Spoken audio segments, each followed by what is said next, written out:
I have been looking forward to making the Jet Jaguar video for a while now, just because I was so surprised how utterly attached I got to this guy throughout the episodes of Singular Point. And I had to put quite a lot of thought into exactly why that was. Like, I'm not the kind of guy to get attached to people. Like, what's that all about? And eventually I figured out that he encapsulates everything that I liked about this show. But I'll talk about that more towards the end of the video. I know I've already said a lot about this guy, but I will never get bored about talking about these creatures and mechas. So check out the links to my other Creatures of GSP vids in the description below, and hit like, get subscribed if you want more monster and mecha madness, and let's get stuck right in with a bit of background on the character. Jet's first appearance came in 1973 in Godzilla vs. Megalon, where he was first created by Goro Ibuki before being stolen by the Seatopians. Behold my dress of leadership! An ancient underground race who saw the surface dwellers' nuclear testing and prayed to their god Megalon for help. They also borrowed Gigan from the M Space Hunter Nebula aliens. Hey, you know that giant kaiju with the samurai swords for arms? Do you still have that lying around somewhere? Sure, no problem. I'll send him right over, no problem. Who was that? It's the fucking Seatopians. They want to borrow shit again. Always fucking borrowing shit. In the process of saving him from the Seatopians, Goro finds out that Jet has become self-aware. He's self-aware now. Oh. Wait, do you see a resemblance here? No, forget it. Before, he goes off and helps Godzilla fight off the evil monsters. It's classic 70s Godzilla, goofy, mental, but brilliant. Jet also featured in the TV show Godzilla Island, in which he had 3 variants, like the standard one, like a red one, Spooge, which is like a firefighter, and then a white one that's like medical assistant. There was even a black one, although I'm not entirely sure what jokes I'm going to be allowed to, fuck it. Spooge! So what can this guy do, you ask? Bloody hell, that came out really wrong. Edit that bit out, will you? Of course I will. So what can this guy do, I hear you ask? Well, he can change his size and grow at will. He can fly, yoing, and even carry the massive bulk weight of Godzilla while doing so. He's got 2 spotlights for eyes, and he's been seen using liquid nitrogen for breath, amongst other things. So taking all this into account, when I first started watching GSP, I'm thinking, oh, this guy looks kind of dated, he looks pretty goofy. I'm not really nuts about him being the main protagonist. I mean, he's in it so much that people have even called this the Jet Jaguar show, featuring Godzilla. And I think the makers of the show must have been aware that some people would react like this, because there's even a little in-joke about it in episode 1 where there's some kids making fun of him. But regardless, I went with it, and I'm really glad I did. So in Singular Point, Jet Jaguar was built by another Goro Otaki this time, and his fellow members of Otaki Factory. Goro Otaki is an inventor who makes and maintains industrial machines for a living, and built Jet Jaguar as a side project to serve as a mascot for the company and maybe fight some aliens here and there. Like, the guy's pretty paranoid and full of conspiracy theories, and Physically speaking, whilst his head is very similar to the 70s original with the crest-shaped head and grill-smiling mouth, but it does have protruding ears and also a slightly more streamlined nose this time around. His first form in GSP had much shorter legs, which weren't in proportion with his body at all, and a distinct made-in-the-garage-by-your-eccentric uncle feel. And to me, that's most apparent with his hands, whereas before he had a wrist and fingers and it was much more like human-like hand.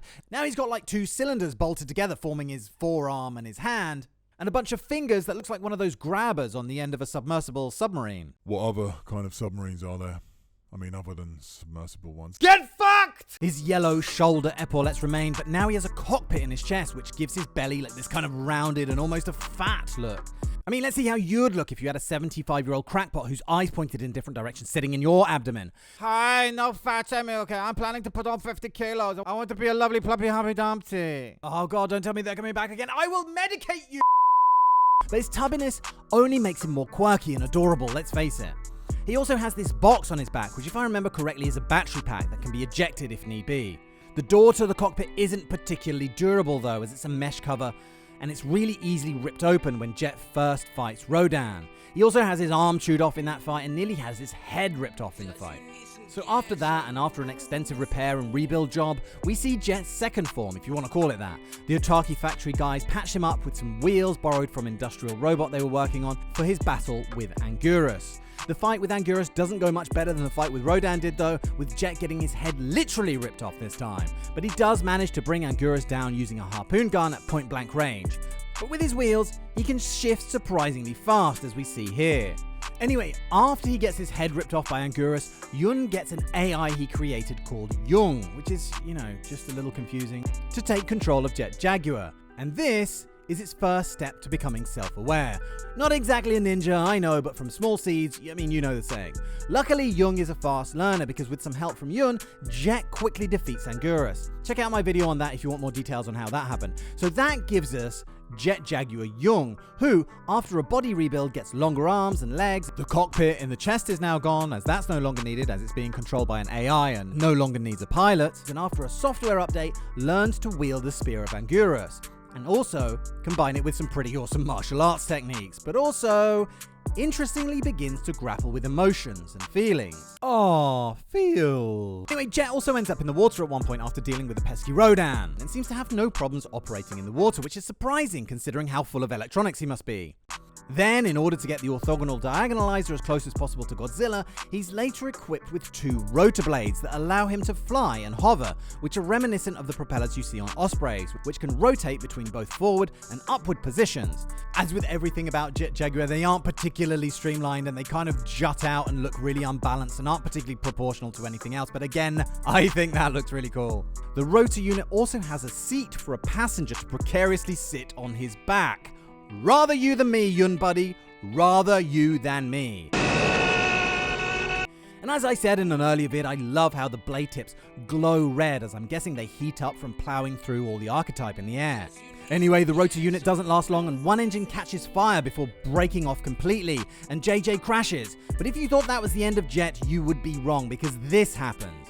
May's artificial intelligence, Pelops 2, represented here as this, finds, and I quote, the protocol to make Jet Jaguar invincible, and installs it, fusing the Jung AI together with the Pelops 2 AI, and that gives us a giant version of Jet Jaguar PP. PP. A 150-foot tall incarnation of Jet Jaguar who takes on Godzilla to protect Jung, and has half of its face blasted away in the doomed battle, which ends with Godzilla blasting right through Jet's body, Jet managing to hold together just long enough to trigger this, and ending Godzilla's path of destruction. Again, if you want more details on how that happens, check out my other vids. Now, even though Jet Jaguar PP is the largest version of Jet Jaguar in Singular Point, and with the size enhancements come the strength enhancements as you would expect, he still really cannot hold a candle to this guy. And even though he gives it his best shot, really does get tossed around like a rag doll. One thing I noticed that I found really interesting about this shot right here is these kind of flames that are coming off of him. This is the first time we see him after he's made his transformation. Obviously, all the transformation stuff happens off camera. We don't get a glimpse of that, unfortunately. But this is the first time that we see him after the transformation. So what are these red flames?